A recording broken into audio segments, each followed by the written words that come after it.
Right, so it falls to me to give the last of the lectures. I'm sure you'll be all very happy with that, but I hope not too happy, so that we still have some attention. So I'll be trying to cover the whole business of communicating indicators to a range of audiences. Now obviously that's a fairly wide and wide-ranging topic. What I'll try and do, is this too loud? Is that too loud? Better?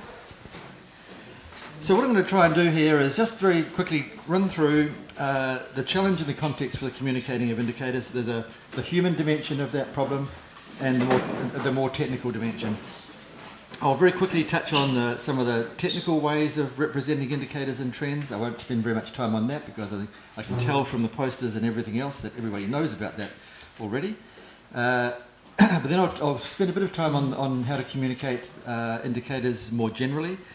I'll give some examples from a fairly wide range of applications, and then I'll just go to what could possibly go wrong. I mean, with these really lovely plans and capacities, what could happen? So basically the general objectives, as you all would know, is there are usually three of them. In some contexts it's about improving understanding of science among scientists, but also specialists versus multidisciplinary. Science to the general public or stakeholders, people who don't have a science background. The second point usually is trying to influence the broad social understanding, and we mentioned yesterday about trying to influence policy and politicians and managers. And there's also the promotion of the use of good indicators in policy management, as I mentioned. Success is determined by quite a few things. There's the context, the audience diversity, and some of the limitations of human capacity and inclination. So I'll just touch on a few of those. First, it's worth just pointing out that science problems come in a number of categories. They're not all the same. This is one listing, one way of categorising that social scientists actually categorise the kind of science problems that we are dealing with. There's the well-structured kind. That's where everything's really clear, the social values are converged, or the stakes are low, the goals are clear. A technical solution is easy. There's a moderately well-structured solutions where you're converging social values, but they're not necessarily converged. There's a good chance of getting stakeholder public agreement about what the goals are, but there'll be some shakiness there. Relatively certain science, the general approaches and issues are understood. Even if not agreed, they're well understood, clearly outlined. There's poorly structured problems. Now that's where you've got really divergent social values. Goals aren't agreed, or they might be partially agreed. Any outcome is going to be received differently in different camps. And decisions in this context are usually pretty strongly trade-offs. There'll be people who are happy and people who are unhappy with whatever the outcome is. And then finally we get these unstructured problems. Now that's in the category of wicked problems, some people call these things. There are very divergent perspectives even on what the problem is. When you listen to conversations among stakeholders on these things, it's often hard to tell they're talking about the same problem because they're actually coming at it from such different directions. And certainly the goals aren't agreed. In here, the science is quite uncertain. There'll be contested interpretations, and the social acceptance of the science itself may be weak or at best mixed. So just very good to be aware of what those different situations are, because basically what we're dealing with mostly in the kinds of topics we've been talking about today, the last few days, climate change, coastal management, all those sorts of things, even fisheries management, and to some extent, are in that 2, 3, 4 category. And that really does determine the limits and the kind of communication you should even be trying to use, but more particularly the points that your communication should be trying to address. And I provided this little list here because I thought when you're thinking about what you're trying to develop a communication strategy, look at what kind of situation, which class of category are you actually in, because the sort of things I've written up on the board there, that actually, they point to the kinds of things you're going to have to address when you're trying to get your point across. The communication focus is quite closely linked. This communication focus, which is, and again, there's a whole social science around this stuff. Is it a science communication? Product focus. So this is all about, here's my product. I'm communicating that to you. They're usually well defined. There's informal linkages, and this is where you're actually trying to build understanding across stakeholder groups. You've got clearer definitions of the issues, and you're trying to establish networks, get that communication going across those different groups. There's intermediary brokering role, and I'm going through this so that you, again, can think about what it is that you're trying to do in a particular context and be clear what your approach might be. There are situations where you may find yourself or want to put yourself in the intermediary brokering role, the honest broker, where you're engaging and informing identified individuals or stakeholder groups that are within or across the relevant organisations. Now that's a very particular kind of role, and if you're going into that, there's some particular ways that you should be tackling that. There's a whole collection of things, and science often comes into this, which is sort of temporary organisations, and that's a mixture actually of organisational and a network focus. This is where you might have review groups or reference groups, things like that. They're usually short term, they're usually focused, and they're usually organised within a particular organisation. Usually the issues are getting clarity around something, or getting an issue clearer, or developing options. But these are the sort of things where you as scientists may be called in to sit on a panel, review something, provide guidance. They're temporary things. Fishery stock assessment groups actually fit into this category.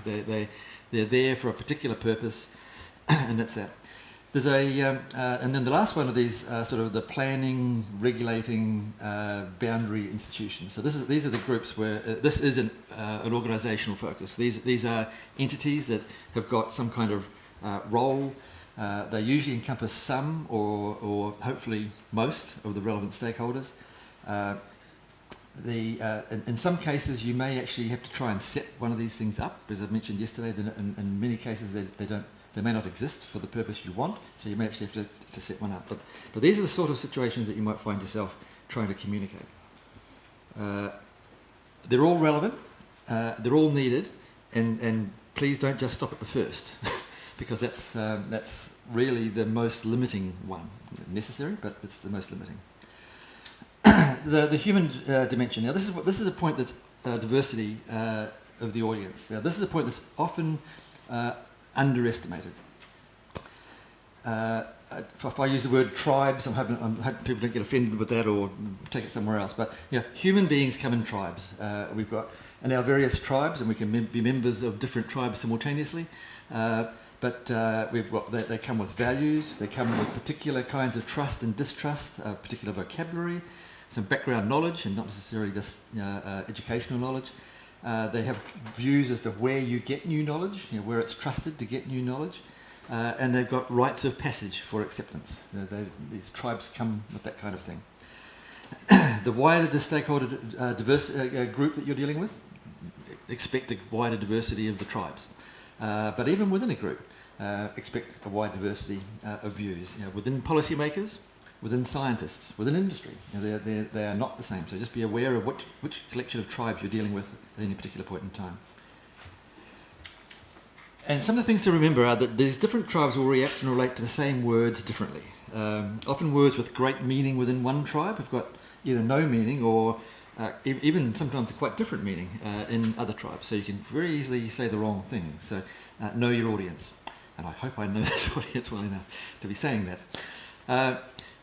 Usually a very key thing for some of these things, particularly if you're dealing with a diversity of audience, and you know that you've got a diversity, is to say the same thing in different ways, so that you can appeal to or relate to different parts of the audience. You can use in-principle arguments, just for appealing to those who like to actually understand the general principles behind things before they get to details. Quite a few other people don't do that, so don't just stop at the principles. Use analogy, use metaphor, use actual examples. A very good thing to bear in mind when you're expressing risk is give it the two ways. The risk of something happening and the risk of it not happening. 50% probability of loss of service in 50 years versus the 50% probability that it will still be there in 50 years. Now, different people, different groups relate to those statements differently.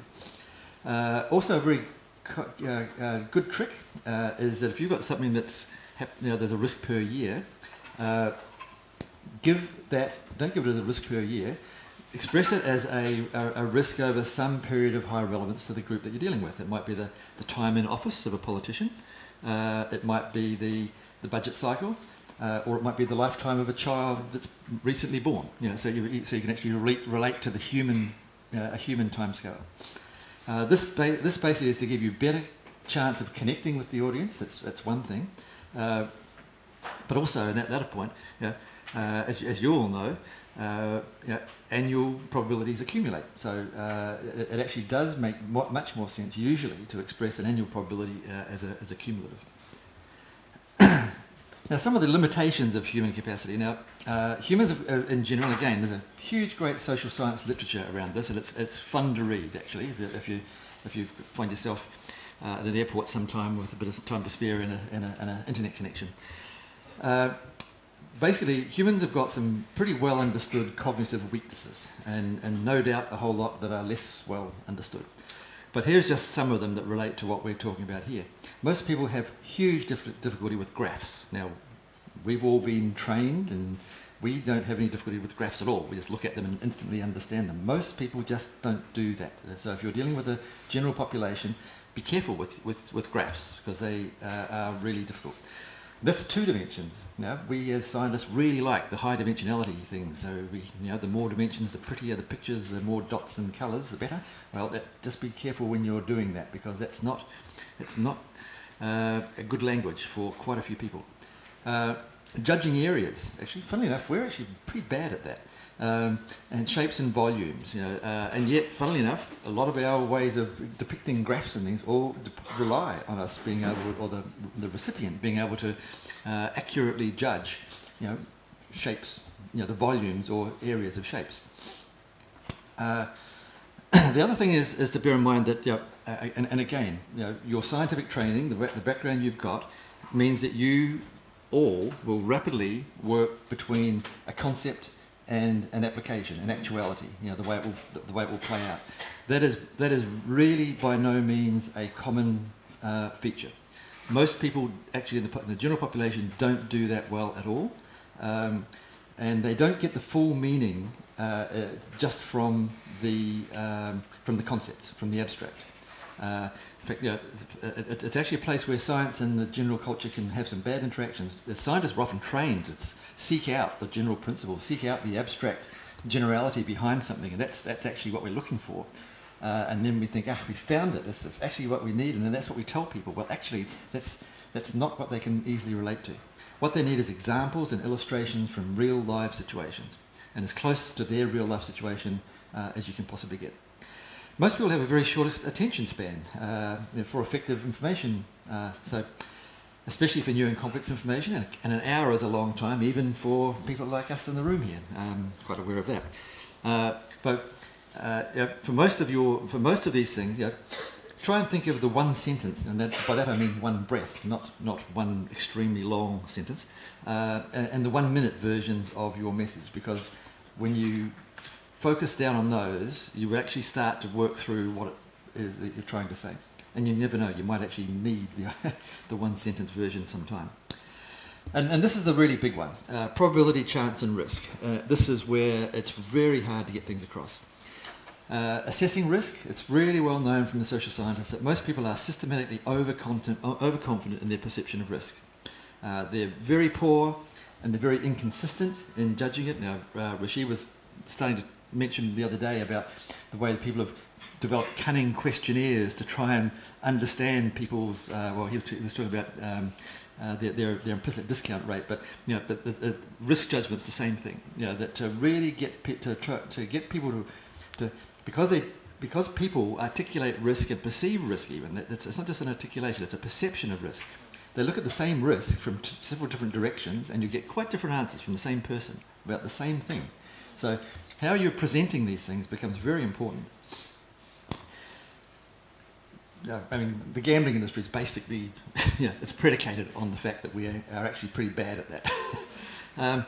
Now, the other thing about is managing risk. Now, there's a real irony in this, because basically people confront and manage risk all the time, and actually quite complicated risks in business, in politics, in fishing, in private life. I mean, people are assessing and managing risk all the time, but they have incredible difficulty with the way that scientists conceive and represent risks. It's not a natural. So you can have a person who is really, really good at managing risk. You can tell that because he's running a successful business in a complex environment and has done for a long, long time. Obviously understands risk, obviously understands how to assess it and to manage it. Sit him down and try and explain about a risk assessment from a scientific point of view, and he will just glaze over. It's not a thing that the way that we as scientists conceive of risk and represent it is just not the way that normal people do. So we have to always try and think of how to do that. And I've often really struck by this huge mismatch there is between the scientific way and the usual person way of assessing and describing risk. So all I can say is be really careful with how you do that, because that's actually an area of great difficulty. So there are two general points about the technical side of actually communicating risks. One is about layers of evidence, and the other is the challenge of uncertainty, which is a bit related to that risk I was mentioning. The layers of evidence, and this is, as far as I'm concerned, true across virtually every single thing that we try and communicate in our science. There are layers of increasing detail behind each indicator, performance measure and interpretation, and even more so for some of these composite indicators. Now that's all necessary, and it needs to be there, and it needs to be accessible, but it's not all necessary for all communication processes. And in fact, worse than that, it can be distracting, confusing and downright counterproductive in the wrong context. And again, it's where our science training often takes us in the wrong direction. We're interested in the detail and the assumptions behind our arguments, etc. And that's usually what we want to try and explain to our audience. The general recipient just wants to know, usually at the first pass, they just want to know, can the science be trusted? And broadly speaking, what it means. And sometimes they want to know what the vulnerabilities are in accepting it. Now, vulnerabilities does not equal assumptions. Vulnerabilities are what this means to the person you are talking to, what it means to their objectives, to their outcomes, their risks. So if you're talking to a politician, explaining your assumptions and your analysis to him and thinking that that's addressing his vulnerabilities, it's not. You have to think about what he's worried about and turn your assumptions into what it is that he might worry about. It's very much it's why I rather like the balloon example I used yesterday. The question, the answer was not phrased in a way that related to the person's question, even though the person who asked the question didn't make it clear what it was that his reference was. So there's a need for a careful selection for the appropriate level of detail for the audience, and providing ways that interested people can actually access more detail. And that's what I mean by layering, and I'll come back to that again and again, because actually it's a really important message in terms of how to get this across, and you find it actually used across a whole wide range of communication fora, not just science, but it's the trick is being really clear and choosing the level of detail for the audience, but knowing that it's for some of the audience and maybe later somebody's going to want to dig down, so they've got to be able to do that, but you don't. So the trick is not to overcomplicate your presentation at the time, but to actually have that as a link, or I don't mean a link in a web sense, I mean in a more general sense.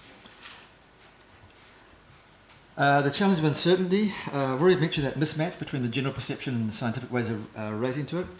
Now, in all applications, or almost all, some sort of representations of uncertainty is necessary. Now, sometimes it's limited to the scientific discussion.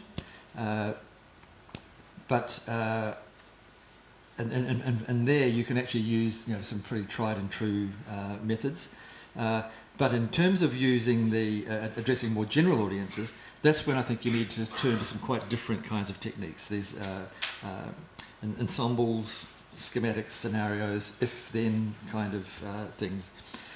But again, even though you're using those sorts of techniques, don't forget to include the layering, because there'll be some, to think about the layering. And I've often thought that despite the fact that this is a really crucial area of science, think climate change and how they've grappled with trying to actually communicate that uncertainty in a constructive way to policymakers and the public in general. So despite the fact that this is an incredibly all-encompassing challenge to science, it's not an area that I've been able to find very much really concentrated on how to do it best. I think it's an area that needs a lot more focus. So turning to some of the technical things, okay, we've all seen a lot of these things around the table, so I'm not going to talk about them, but there's tables, there's bar graphs, there's box and whisker plots, there's traffic lights, where you have different categories, different colours, and if you want to go, there are more detailed ways you can go where you can use little web-based sliders to change your reference points and therefore change the colours, and you can dig down and look at what the data look like. There's some really simple versions of the same thing, but this is, and I'm going through all this because you can see that this is for one audience, this is for a different audience, this is for a different audience again. Now this is our hotel.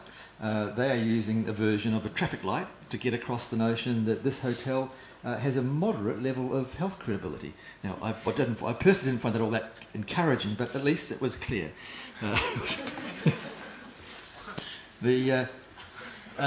We've got kite diagrams where you've got, or rows and petal diagrams, and we've seen examples of that here, where you've got one normalised indicator per axis. Notice that we're being required here to make some area judgments, so just be aware that that's not a natural thing. We've got hierarchical trees. Now this is one way, we talked about composite indicators the other day. This is one way where you can actually show, this is the score at this level of the composite indicator, this is the score at this one, this is the one, and so you can actually show how that builds up to the composite indicator. You can combine that with traffic lights if you want to, and colour them different colours, and so you can see where the composite indicators fit in to create the final one. And I'd love to have seen that for the OHI one, although that probably would get a little bit complicated. Various plots. Now we know about these. This is clearly for a technical audience. You really wouldn't go beyond that, and even that in a general audience is pressing the boundary. This it might be amusing. Don't expect actually to communicate very much with it. Then you've got things that are very definitely in the technical realm. The sort of multi-dimensional plots and chorograms in which you're actually showing umpteen dimensions all at once. They're there, and for the right audience, they're very, very useful. For the wrong audience, they're disastrous. Another way of going is spatial grids. Now these can be very, very powerful tools. They get a lot of information across. People relate to space, and you can combine it. So here's just basically a couple of different versions of, in two areas. Don't really worry about what the indicator is, but basically, so you can combine that with traffic lights and color code the different little dots. You can do, they can be animated, but they look quite, so they show changes through time. And again, an animated GIS, showing change through time, is actually one of the most effective ways that I've seen of conveying a complex set of information that in this sort of thing, you just fail to get across to the general audience. An animated GIS does it every time. You can just keep it simple, color code it, show how those colors are changing through time. People relate to that. They can understand that. Our human minds do that really, really well. But they don't do this very well at all, at least without an awful lot of training. More generally, okay, so those technical methods are not appropriate for some audience. And they get very difficult to comprehend. So in these other situations, it's very good to use schematics and all these other things which I'll step through. These can be used standalone, in other words, just showing the schematics or the animations, or they can be used to you can overlay indicator values, so you can actually straddle the general with the specific for particular audiences. And just to show some schematics, at least for most people, yeah, that gets across the notion of climate change a lot better than a whole host of graphs. And in fact, it combines this, all the information in this and this, and you can actually do it with that too if you really want to, all in one. If you really want to, if you can show that, get the general impression across, and then show some indicators along the sides if you really want to bring some of the data in. But that's just a good illustration of what, for different audiences you do different things. This is a really commonly used, and I think it originally came from UBC, but this is a really commonly used and I think a really, really good illustration of fisheries overfishing on stocks and food webs. Just by itself, it says an awful lot about a lot of things. The benthos, the size of fish, the diversity of fish. I mean, think of how many graphs you'd have to put up to show that. Putting that up, you get the idea across. If you do want to show data alongside it, then sure, show that, and then use that up in one corner while you illustrate what it's doing to, say, size of fish. You're using this for context, so that people can relate back to context. If you want to bring the indicators in, do that then. Same sort of deal with trying to describe a system as a whole. There's lots of things like this. Again, very useful for getting the general context across. Then you can do the same thing as I was mentioning before. You can bring in special indicators, you can use panel expansions, you can do all sorts of things. If you actually need to go the next step of starting to bring data in, starting to layer it in. Visualizing uncertainty and what if, these are the sorts of things that I think, at least I've found the most useful.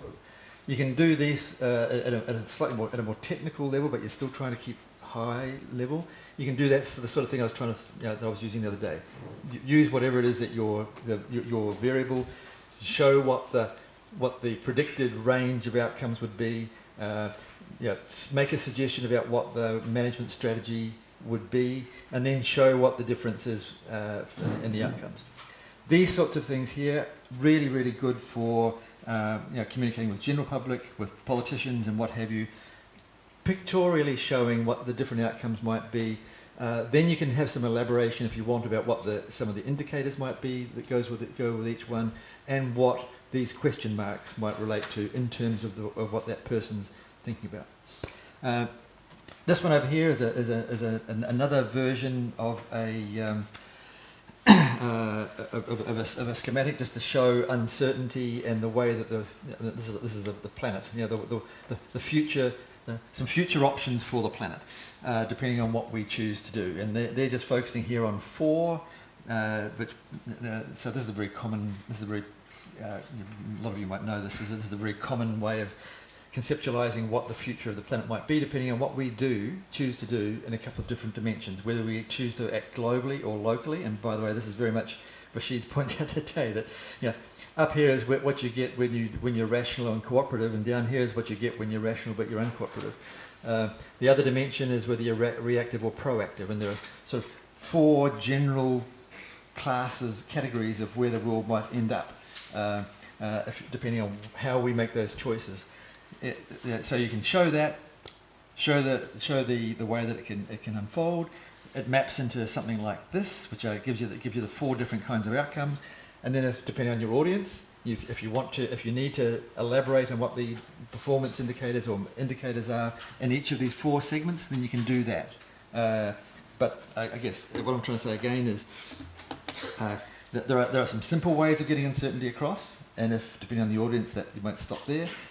But you may also move on, if the audience is the right kind, to layering in some of the data.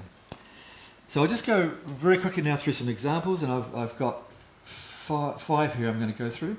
Some fisheries status reports, some fisheries certification. So the status reports are very high-level communication, mainly designed for the public and politicians. Fisheries certification, where you're actually aiming at markets, but you actually need to be providing a lot of data to back it up. Corporate social responsibility reporting, this is completely outside of fisheries. How that field so this is for businesses wanting to actually assess how their business is stacking up against some corporate social responsibility information. Business context, but they also need to layer in the information. some water quality reporting. It's mostly high level public and politician influencing.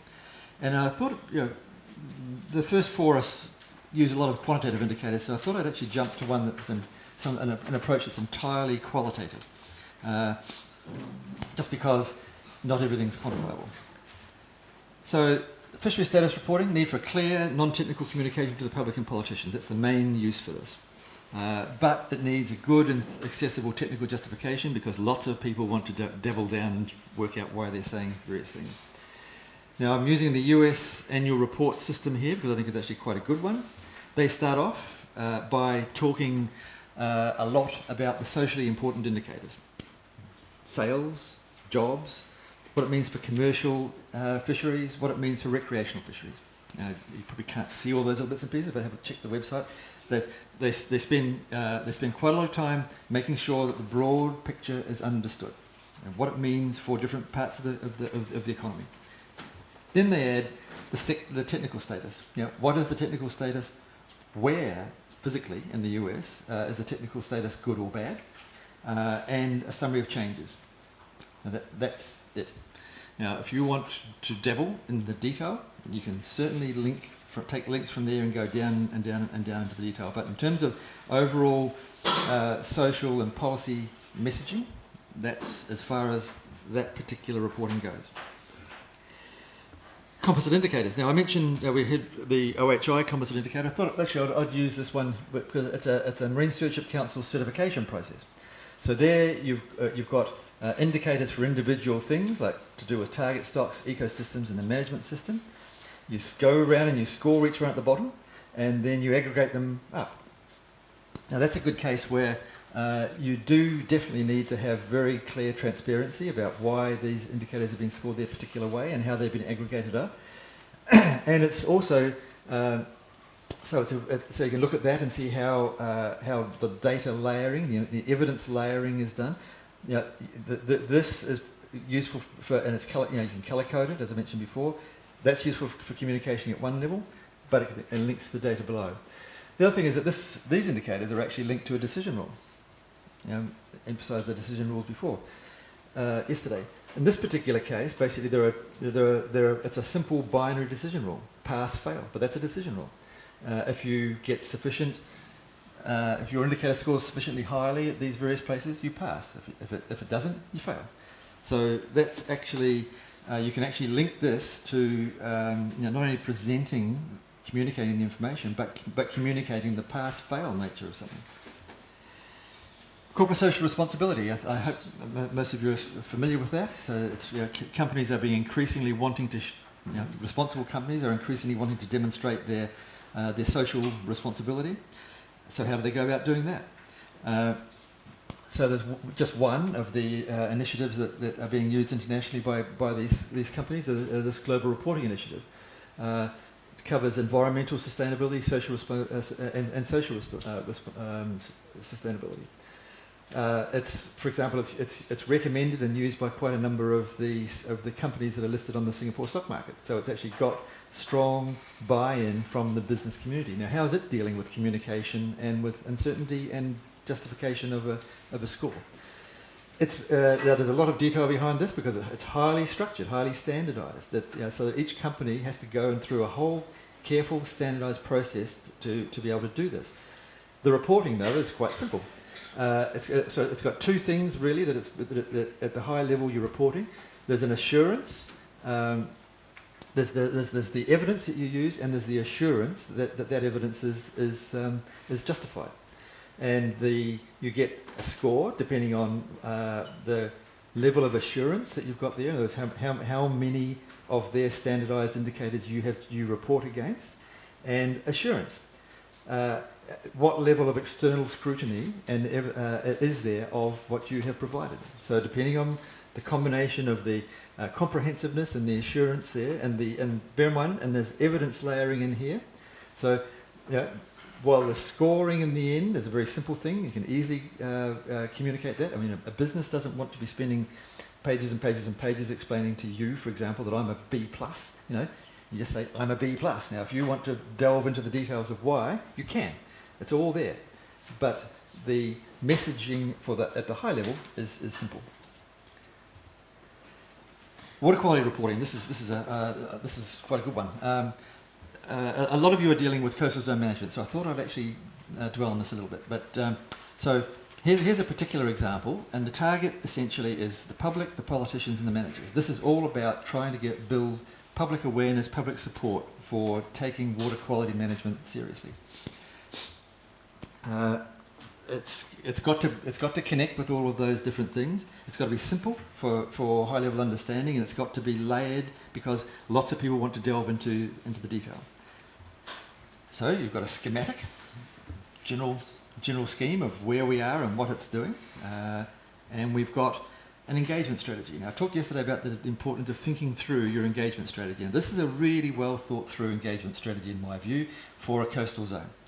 This little group, basically, and I should say this is a group made up of a collection of local government bodies, local industry, some NGOs, and a couple of public bodies. So their engagement strategy involved this collection of things. They have a mascot that goes along and attends all sorts of public events and plays with the children. And talks to their parents. Anything on the coast, any major event on the coast, they send the mascot along.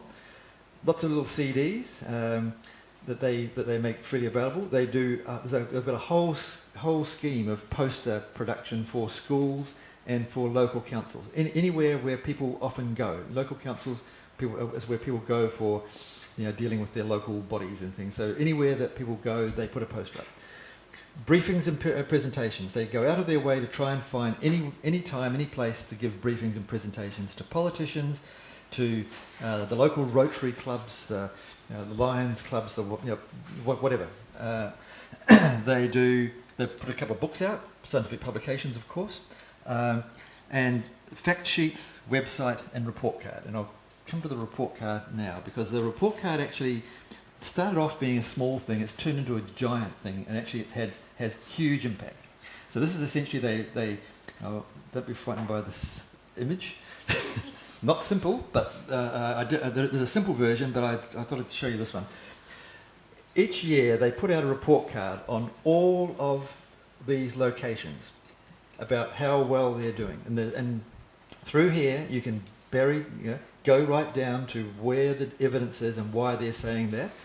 But each year they give these report cards for all of these places. They make a very big media production out of releasing this every year, and the people, the ministers responsible for one bit or another, will get lots of questions from their constituencies about how come we're a C, and they're a B.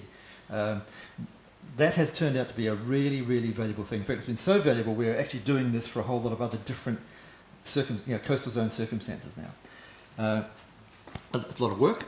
There's obviously a lot of investment in this, but that's about the best example that I'm aware of for how, and it really has galvanised a lot of effort and energy and money into fixing up some of the things that otherwise probably wouldn't have been got round to for quite a long time. So from one extreme to the other, what do you do when you've got nothing? This is Rashid's. You've only got catch sort of situation. This is when we were trying to work out how to deal with indicators for the FAO approach to indicators for EAF. We bumped into this for some of the social and especially some of the social and governance issues. We discovered also when we were looking around for solutions to that in some national park management they actually had a framework that looked actually very good, and we tried it a few times and it seems to be quite well. This is basically you identify the components of interest, and so in this particular case it's just governance. What are the components? Well, these are the components of governance, the higher level components of governance that the FAO EAF approach looks at. For those, you'll want indicators, thresholds, and performance measures. What is our current performance? Agreed for 3 levels of outcome. And for that, in this case, you just use reference groups. It's expert judgment. It's those sorts of things. You sit a whole bunch of people down who know this system and talk it through until you actually get some level of agreement. But what you're looking for, in fact, you don't even call them reference points or targets or limits or anything like that. You say, what would be a great outcome for whatever it is you're talking about? You know, what would be an acceptable one, and what would actually be unacceptable? And that's what you work with. Sometimes it can be semi-quantified. Often it's not. But that's how you can then report those sorts of things. Now, for where this has been done through time, it's actually turned out to be quite an informative and useful thing. The policy folks can relate to it. The public can relate to it. It's cheap. In fact, one of the interesting things is that linked to this in several of these national park contexts now is actually a photo monitoring program, because they realised that when they were talking about what's a good, bad or indifferent outcome, a lot of these things were actually could be captured on a photo, you know, and so you set up standardised photo monitoring, and that turns out to be amazingly powerful. A bit like the GIS, you know, you can show somebody a photo time series of the same place, and people just get it. You know, the same information with graphs. You know, they're mostly not. So, what can go wrong? Now, the main thing really is that, you know, this is just, you know, human communication. So all the usual expectations apply, including, you know, errors of judgment and mistakes will be made. You know, part of the reason I was invited to come here is I think I've made most of those at different points in time. Most of those mistakes and errors of judgment. Murphy's Law applies for sure in this area. Is Murphy's Law a cross-cultural concept? Is Murphy's Law known in China? No. So I better explain Murphy's Law. Very simple. If anything, I'm sure you'll relate to it. If anything can go wrong, it will go wrong. Sooner or later. That's it. Now there are pages and pages of corollaries to Murphy's Law, elaborating the detail, but that's the essence. So just realise that will happen. You minimise that by knowing your setting, your audience, your aim, and your message. That's why I was trying to go through each of those on the way through. And by using the full range of communication focus areas, you know, not just the product, but also the relationship and the actor and all that I was talking about there. And a full range of ways of presenting the indicators and using that layering. But just to give a really good example, I'll first look at it. So the really big problems usually happen in the poorly structured and unstructured problems that we were talking about before. So when you're dealing with one of those, when you know you're in one of those, just be particularly aware that that's where the big problems can occur. Climate change, I won't elaborate, but very obviously they've got themselves into huge trouble communicating uncertainty in their scientific message and getting that accepted both socially and in a policy sense. Coastal zone management, charismatic species are another interesting case. And the sort of things that can happen to the science, it can be excluded, you know, in other words, just marginalised, ignored, excluded from the process. You know, it's either too uncertain or the answer's not acceptable. Somebody made the comment the other day about, you know, what happens when you've got competing scientific views and they both turn up in the minister's office and you know, and present the different. You're gone. The minister they'll either ignore you or they'll pick one because it's the one that they rather like. So, you know, irrespective of the science, not a good outcome. Quite often you'll end up with situations where science is prematurely pushed into being the focus. Now I know that Beth is struggling with one of these just at the moment, where basically a highly emotive issue is narrowly framed by the politicians or the bureaucrats and then passed on to science for resolution, which of course is impossible. That's the scientification, if you like, of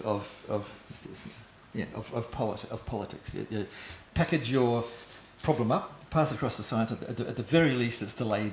It's delayed things. So that can happen. Science can be drowned out by campaigns. You know, campaigns run by interest groups, by politics, by industry.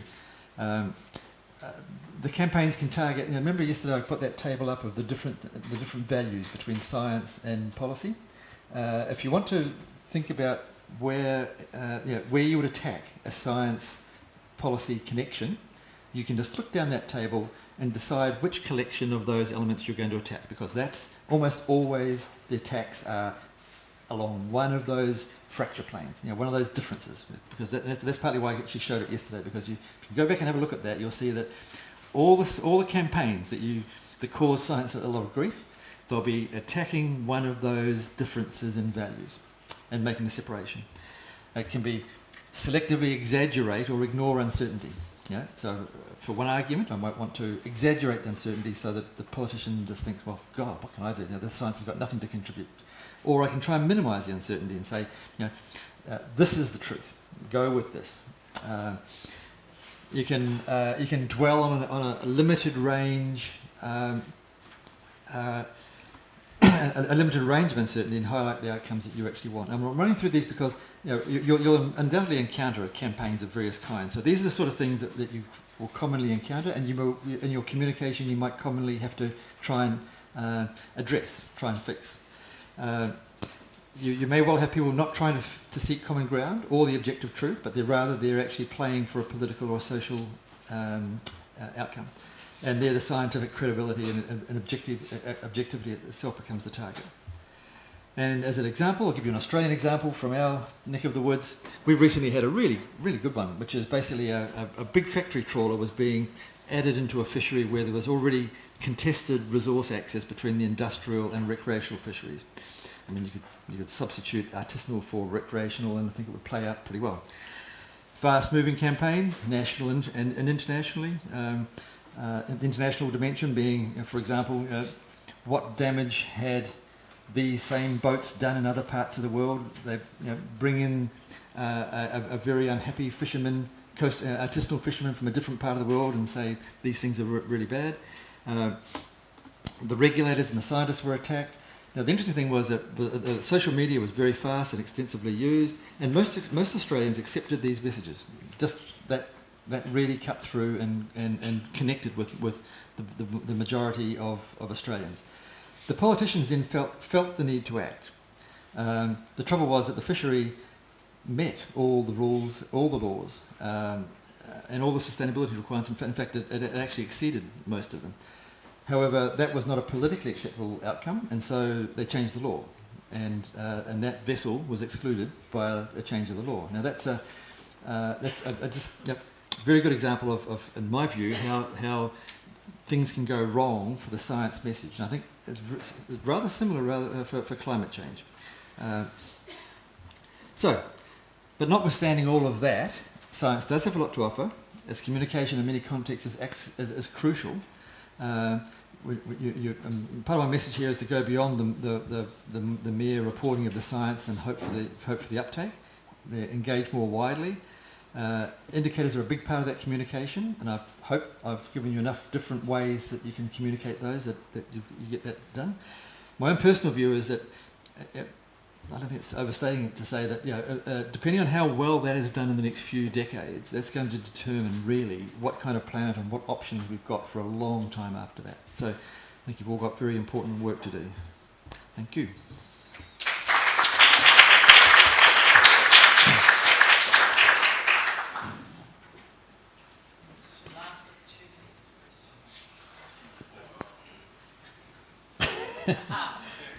I think. And there's a question over here and over there. So do you want to take the conversation? Yes, it was like your last example about the Super Joe. It's something I didn't knew. I never heard of that campaign. And sorry, I missed the start of your. Could you mind starting again? yes, it's something about the last example you've made about the super trawler and the campaign, and it's something I wasn't aware about. Never heard of this particular campaign, but I was interested by the fact that this ship, this vessel, actually met the sustainability criteria that were set. So sometimes reality is not what common sense would tell us. So was this particular vessel, in your opinion, doing much more damage to the ecosystem than it should have done? So My answer to that is no. In fact, it would be doing less damage than the collection of vessels that were already there fishing the same fishery. That this vessel was to replace some others. So it actually would have been doing less damage, would be better monitored, and a whole lot of other things. The real problem, and this is I use this as the example because the real problem was not actually the science. Now, although that was where the battle happened around the science and the implementation of the management, what really was the problem? And the campaign attacked the science, attacked the regulation. But what was actually the problem? It actually wasn't the science or the regulation, it was this. The driver for this was actually that there'd been a long-standing dispute between the recreational fishermen and the industrial fishermen about who really should have access to this resource. This was actually a much higher level policy question. But the very large vessel arriving gave an opportunity for the recreational fish industry to line up with some of the green groups who don't like this kind of industrial fishing anyway, to then mount a big campaign against the regulation and the science. But actually, the real problem, the real question at the bottom of it all, is how you resolve that one. Now, so I raised. I wanted to use this example because this is an example of where things can go wrong. So this is a case where it's gone wrong essentially because of a lack of clarity, a lack of ability to resolve a problem at a quite high policy level. But actually, when it came down to a particular example, it lands on the science and the management, but particularly the science, because that's what you can attack. You can, and in fact, you can take that campaign, go through the list I gave you yesterday of the difference in values between science and policy, and this campaign just went through that list and found an argument for every single one of those points, and worked with that. Now that's a very well constructed campaign, because what you're doing is you're working out where people's background values diverge, and you tap that. This is in connection to his question. I can see how the opposition, quote unquote, was done, but I can't see in that example where the science was. What did the science also try to communicate whatever it found regarding the sustainability or proper? I mean, did it try to communicate to the public as well? And was there any materials on that? Yep. Oh, absolutely. And that's why this is why I wanted to use this example. This is a very good example of the science being drowned out. Just the sheer volume of material in a well-organized campaign can mean that it's very hard to get the science out. The scientists basically trying to say, well, so a campaign raises lots of issues simultaneously and quickly goes from one to the other. So the scientist then prepares his answer to that particular one, and by the time he gets up to the cameras for his answer to that one, well, two things have happened. For a start, his answer's too long, and then secondly, the issue's moved. That was the news of the morning. It's now afternoon. There's a new form of attack. You're answering the old form of attack, so it's too late. So I was using this example to, not that, and then this is an example of what can go wrong. I wasn't trying to say, that this is an example of how, how science got it right, and in this case it didn't. So maybe I shouldn't have dwelt on such a negative one, but I just wanted to be. I mean, the reason I wanted to go through that is that we've got some good communication tools and techniques. We should use them, and that's what most of my talk was about. But I also wanted to say, but be realistic. Basically, Murphy's Law will apply, and some circumstances, and it's usually one of these three kinds of things can happen, and to make it go wrong. Now, if you can be aware of them ahead of time, you may be in a better position to actually deal with it. But when it actually starts happening, if it's well organized, it's very hard to stop. This is a kind of bigger question, or rather a question that relates to your whole presentation, which I think was very useful. Thank you. Do you think there's a role for communication specialists to help scientists convey their message, particularly to policymakers? Because much of these decisions are made at the political level. And there are a few gifted scientists who can operate at that level, but quite frankly, most of us can't and don't do a very good job. And so I was wondering what your opinion of that was, on that question. Yeah, no, I think that's good. There is definitely a role for those professional people, but just bear in mind that it's a bit like science. Communication is there's a very wide range of kinds of communication. So it's not a matter of just having a communicator in your team and expecting that person to be expert in all the different kinds of communication. You may be lucky and have somebody who's very experienced in, say, TV, radio, that kind of communication, or you may have somebody who's very experienced in science communication. You may actually have somebody who might have a background. I'm thinking of some particular people now, but who have worked as a ministerial advisor for some time and know how to communicate and connect with those. But just bear in mind that, and this is partly why it's worth stopping and thinking about what it is, what role, what you're communicating into, because and seeking out the kind of people who can help you with that role. So I'd certainly suggest that, and it's worthwhile.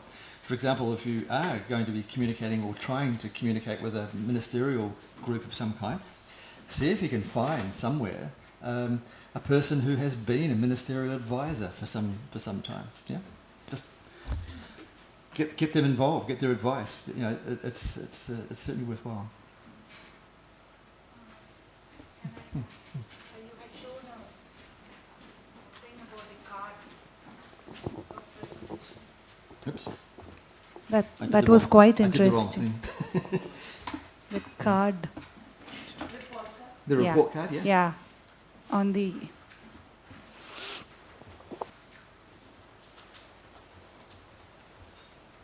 Yeah, exactly. Because by the time I started reading, that went off. I just wanted to. Well, I know there's much more there that you can possibly read, but you can look at the slide later on. But This is going to be available on the net somewhere. oh yeah, it's all over the place on the net. So This is going to be available on the net. yes, Your presentation. Well, the presentation is. Yeah. But also this is.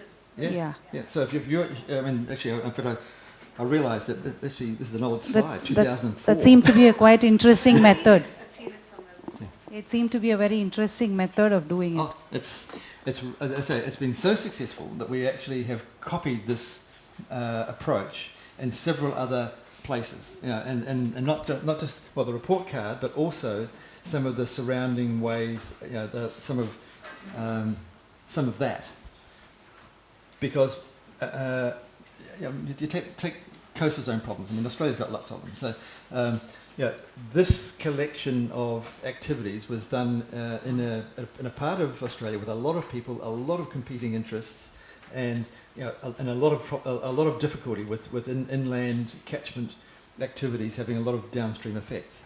And it was getting, the science was being done, the information was being provided, nothing was being done. And in fact, it took a social scientist, in fact, a couple of them, to come up with this idea and how to communicate it. That you needed a consortium of stakeholders and people to actually be a core, and then you needed to actually get some good science behind the monitoring, but then make it highly available and to the public, because they realised that basically the politicians were not going to go, and the bureaucrats were not going to go anywhere without a really big, strong push. So how do you create a big, strong push? This really was, it's a social. If I say, it's a social communication strategy. It's using lots of different bits, but the whole aim was to build a lot of public support, public demand, to the politicians to do something about this. So I say it's been running for close to 20 years now, and You need to have a good team who believes in it. absolutely, It's not a person. absolutely, yep. It could be an idea of one or two, But to deliver this, you need a good team who believes in what they can do. Well, you need to start with the one or two, and then you can start to build the whole thing. But so I'm not pretending that this something of this scale can be done everywhere. It can't. But something of that kind can. You can combine that. You can combine that with this.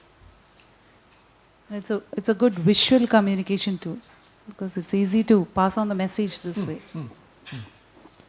No, I haven't seen report card approaches combined with a totally qualitative system, but I can't see any reason why it shouldn't be possible. In fact, if you did it well, and you had strong social support, broad stakeholder support for whatever was in here, then I can see no reason why you can't do this kind of thing, but using the other kind, but using the more qualitative indicators.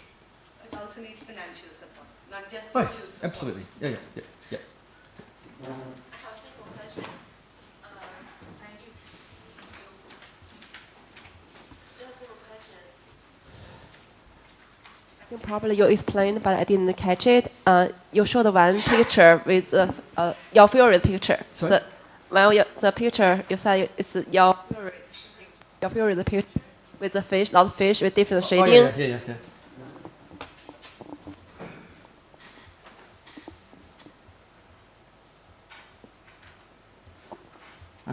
Where is it? There. That one?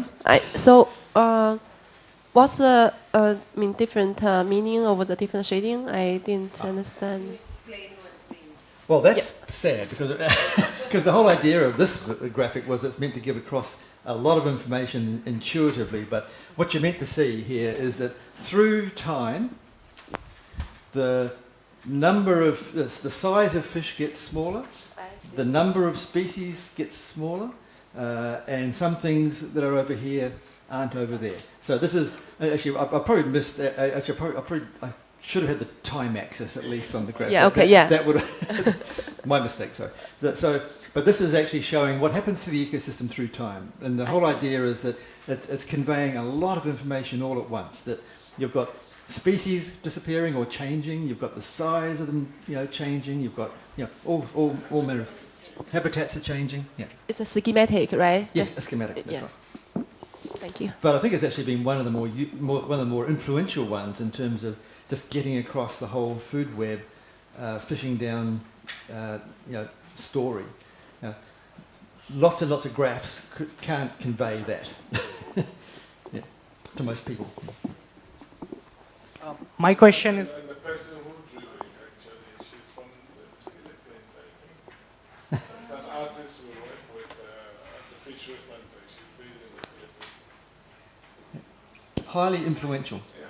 So basically, if you want, sort of what's been the most influential thing to come out of the UBC? Well, this is in contention.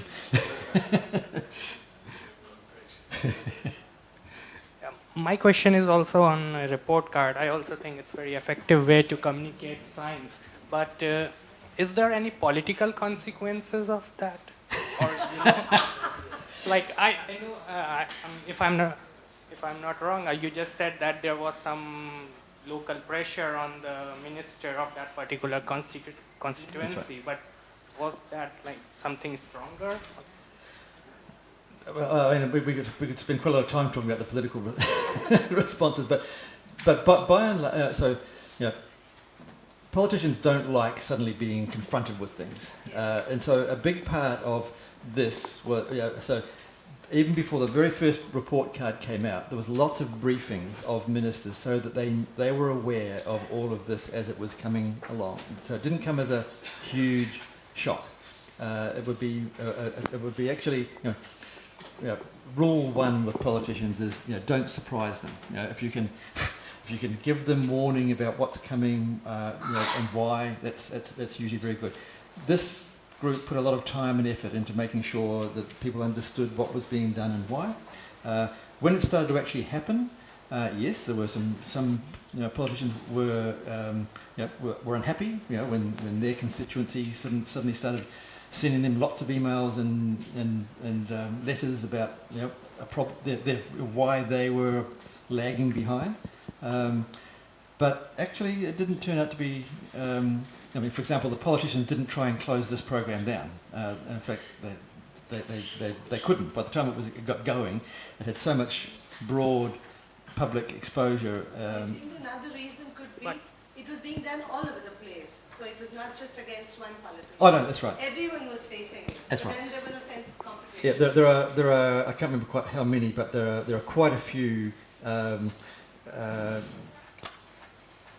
constituencies. Yeah, sort of electoral constituencies in that area. So yeah, you're right. It wasn't just one. It was actually quite a few.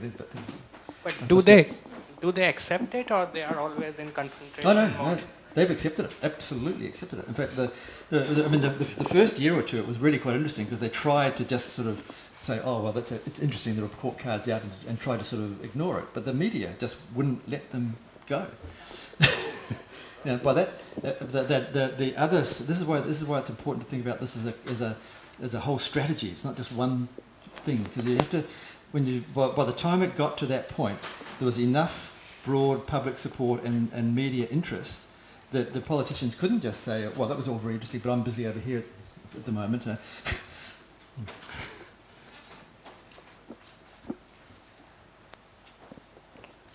Done. So you've made it to the end of the last talk.